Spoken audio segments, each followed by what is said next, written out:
ಐತಿಹಾಸಿಕ ಧಾರ್ಮಿಕ ಜೈನರ ಕಾಶಿ ಎನಿಸಿಕೊಂಡಿರುವ ಶ್ರವಣಬೆಳಗೊಳ ಇರುವುದು ಹಾಸನ ಜಿಲ್ಲೆಯಲ್ಲಿ. ರಾಜ್ಯ ಸಂಪತ್ತು, ಅಧಿಕಾರ ಎಲ್ಲದರ ವ್ಯಾಮೋಹವನ್ನ ಬಿಟ್ಟು ವೈರಾಗ್ಯ ಮೂರ್ತಿಯಾಗಿ ನಿಂತ ಬಾಹುಬಲಿಗೆ ಇಲ್ಲಿ ಪ್ರತಿ 12 ವರ್ಷಕ್ಕೊಮ್ಮೆ ಮಹಾಮಜ್ಜನ ನಡೆಯುತ್ತೆ. ಆದರೆ ಬಾಹುಬಲಿ ಗೊಮ್ಮಟೇಶ್ವರನಾಗಿ ಶ್ರವಣಬೆಳಗೊಳದಲ್ಲಿ ನಿಲ್ಲಲು ಕಾರಣವೇನು? ಅಣ್ಣ ತಮ್ಮನ ನಡುವೆ ನಡೆದ ಜಗಳ ಇತಿಹಾಸ ಪುಟ ಸೇರಿದ್ದು ಹೇಗೆ? ಎಲ್ಲವನ್ನ ಹೇಳ್ತೀನಿ ಈ ಕಂಪ್ಲೀಟ್ ಸ್ಟೋರಿಯಲ್ಲಿ. ನಾನು ತೇಜಸ್ವಿನಿ.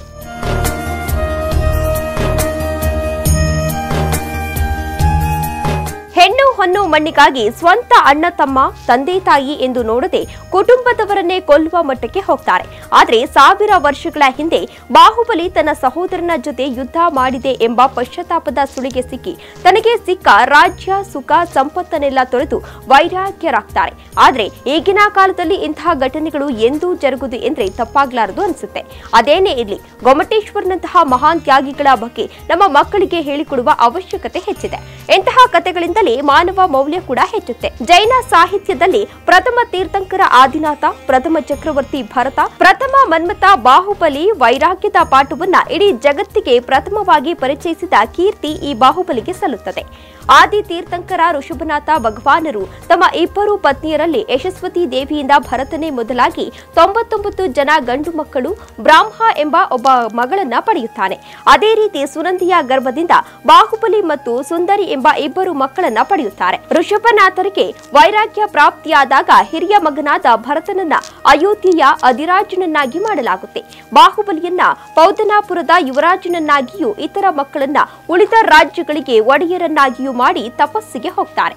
ತಂದೆ ತಪಸ್ಸಿಗೆ ಹೋದ ಹಲವು ವರ್ಷಗಳ ನಂತರ ಭರತನಿಗೆ ಗರ್ವ ಹೆಚ್ಚಿತ್ತು.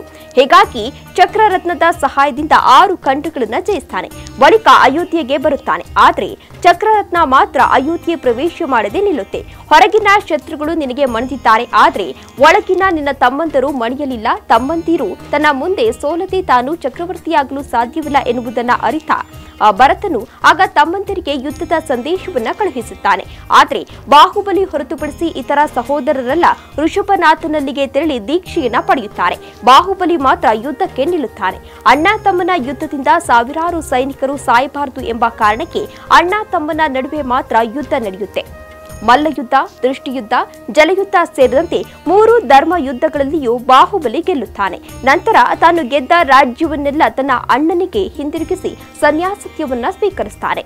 ನಂತರ ಚಾವುಂಡರಾಯರು 58 ಅಡಿಯ ಗೊಮ್ಮಟ ಪ್ರತಿಮೆಯನ್ನ ಕೆತ್ತಿಸಿರುವುದನ್ನ ನೀವು ಶ್ರವಣಬೆಳಗೊಳದಲ್ಲಿ ಕಾಣಬಹುದು.